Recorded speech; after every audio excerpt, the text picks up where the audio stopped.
Dominique, vous ne voulez pas prendre votre chaise et vous mettre devant plutôt? C'est pas que je veux lui parler qu'à lui, mais quand même. Parce que c'est bien du face-à-face dont il est question. Entre la Trinité et chacun d'entre nous. Cette intimité que le Seigneur veut établir avec nous. Oui, vie au-dedans avec les trois, dont le ciel de ton âme, disait Élisabeth de la Trinité. Descendre au fond de son cœur, car il est déjà là, celui qui a fait sa demeure en vous au jour de votre baptême. Dans le ciel de votre âme, vous pouvez le retrouver dans ce face-à-face, qui va devenir un face-à-face éternel, car Dieu est là pour pouvoir nous combler, et veut véritablement, oui, nous combler. Dans ce monde, en prise à beaucoup de détresse, voici qu'une parole provocante de saint Paul nous parvient, car nous mettons notre fierté dans la détresse elle-même. Car dans cette détresse, nous pouvons, avec la force de l'esprit, vivre la persévérance. La persévérance qui produit la vertu éprouvée qui produit l'espérance, et l'espérance ne déçoit jamais. Oui, jour de fête, nous sommes dans le rayonnement de tout ce temps pascal qui s'est clôturé avec la fête de Pentecôte. Et si nous sommes dans ce temps dit ordinaire, c'est pour vivre l'extraordinaire de la présence de Dieu. Le Seigneur vous a accompagné, Dominique, tout au long de votre vie, depuis le jour de votre baptême, et bien avant d'ailleurs, depuis votre conception. Et grâce à ce que vous avez reçu en famille, avec vos amis, et les communautés chrétiennes qui vous ont accueillis, voilà qu'un nouveau jour et un nouveau départ commencent. Je rends grâce pour toute votre famille, particulièrement pour votre frère prêtre présent parmi nous, puisque, voilà, la famille Le Prêtre a un prêtre. Il lui manquait un diacre et le voilà. Et puis il a tous les baptisés, membres de la famille présents parmi nous. Nous pouvons rendre grâce. Rendre grâce car le Seigneur nous dit bien, vous êtes mes enfants et mes enfants bien-aimés.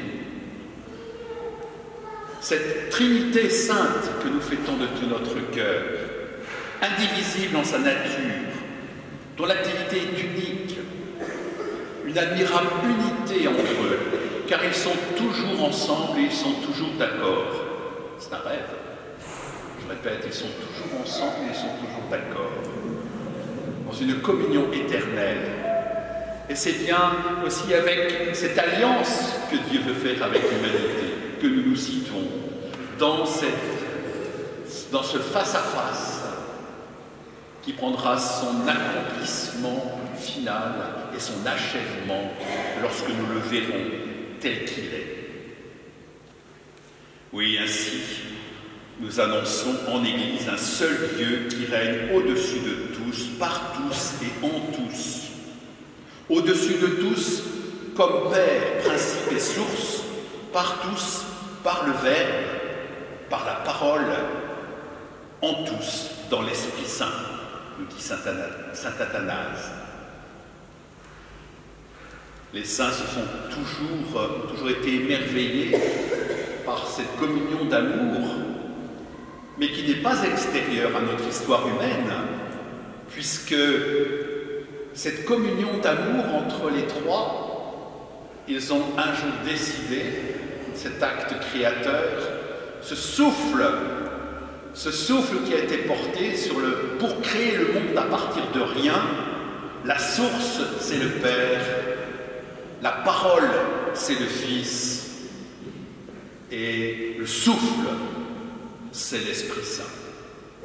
Et voici que cette volonté divine qui nous fait sortir du néant fait de nous aussi des créatures nouvelles dans l'Esprit Saint. Et nous pouvons nous réjouir, frères et sœurs, car nous devons aussi limiter cette Trinité sainte, souhaiter la communion et la sortie de soi pour aller vers, afin de proclamer cette bonne nouvelle.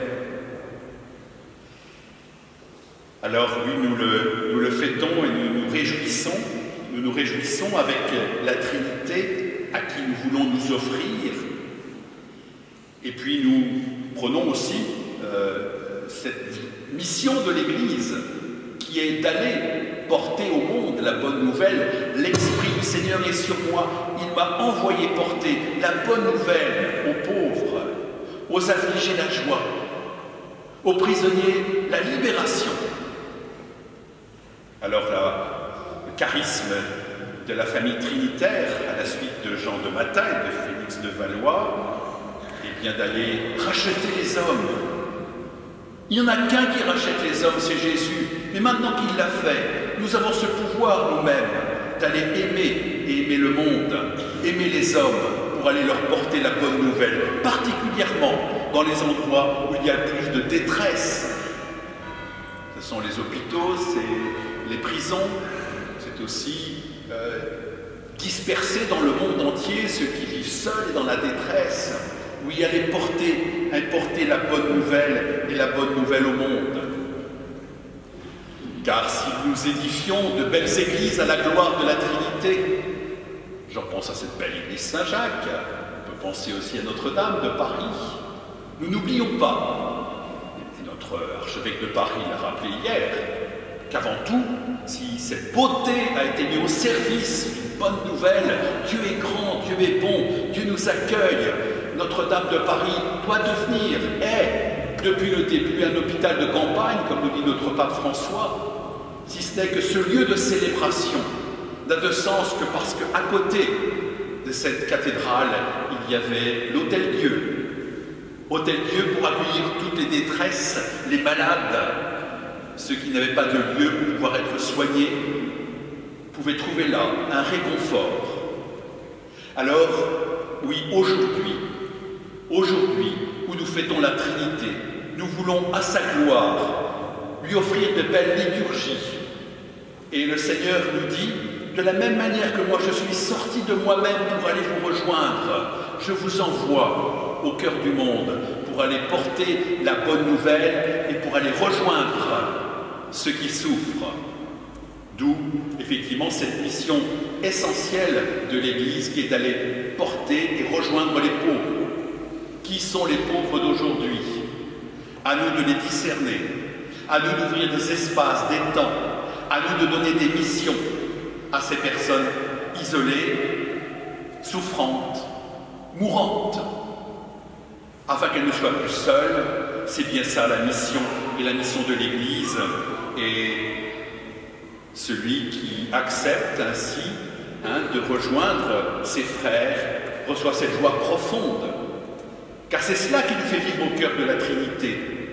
Voici que je dirige vers vous la paix comme un fleuve, dit le Seigneur avec le prophète Isaïe. Et saint Paul nous dit aujourd'hui, l'amour de Dieu a été répandu dans nos cœurs grâce à l'Esprit Saint qui nous a été donné. Qui d'entre nous a reçu l'Esprit? Qui d'entre nous a reçu le baptême? Qui a reçu la confirmation? Qui va recevoir la grâce du diaconat?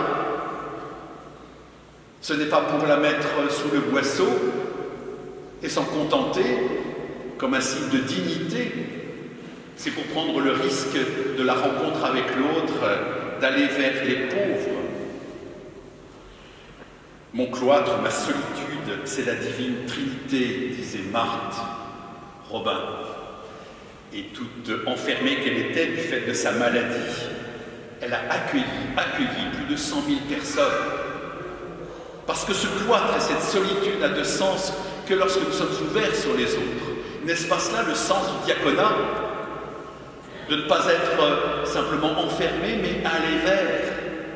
Et de ce point de vue-là, Dominique, vous avez, par votre expérience au sein même de l'Église, de votre communauté trinitaire, et ce que les appels de la vie vous ont permis de vivre, ce sens même du service du frère, ce sens même de l'amour du frère, ce sens même d'aller le rejoindre, non pas simplement pour le consoler, mais pour lui dire qu'il est aimé profondément et profondément de Dieu. Oui, rendons grâce pour ce jour, rendons grâce pour le diaconat, qu'il soit vigoureux à aller aux périphéries, vigoureux à détecter les pauvretés et au cœur même de l'Église à aider l'Église à prendre en charge.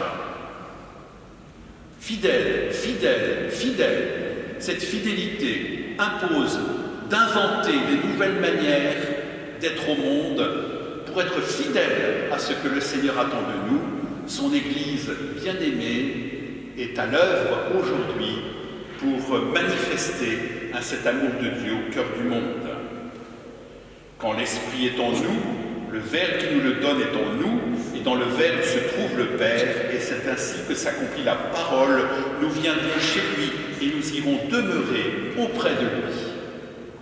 Alors je crois que, voilà, avec ce que vous vivez, Dominique, eh bien, que vous puissiez aller porter cette bonne nouvelle, une nouvelle qui libère. Saint Jean de Matha avait ce souci de la libération. Ô combien paraissent être libres et sont enchaînés par de multiples chaînes. Il est largement temps que l'Église prenne soin de ceux qui sont enchaînés pour leur apporter la libération, la guérison du cœur, car il faut accepter d'être aimé tel qu'on est avec sa pauvreté. Oui, Dieu choisit les serviteurs qu'il veut. Il les choisit particulièrement pauvres pour qu'ils n'en tirent pas orgueil en pensant que c'est leur capacité qui leur permet d'aller rejoindre leurs frères, mais compter sur la puissance de Dieu. C'est ainsi que Paul dit, oui, nous mettons notre fierté dans l'espérance d'avoir part à la gloire de Dieu, et nous mettons notre fierté dans la détresse elle-même, car cela ne peut pas venir simplement de notre puissance, mais de cette puissance de Dieu. Seigneur, je te donne mon cœur, mon esprit, ma vie. Gloire au Père qui nous a créés, gloire au Fils qui nous a rachetés, gloire au Saint-Esprit qui nous a sanctifiés. Dieu Trinité, je désire ardemment t'aimer et te servir. Fais croître en moi la foi, l'espérance et la charité. Que toute ma vie, en union avec Jésus-Christ, soit une louange à ta gloire.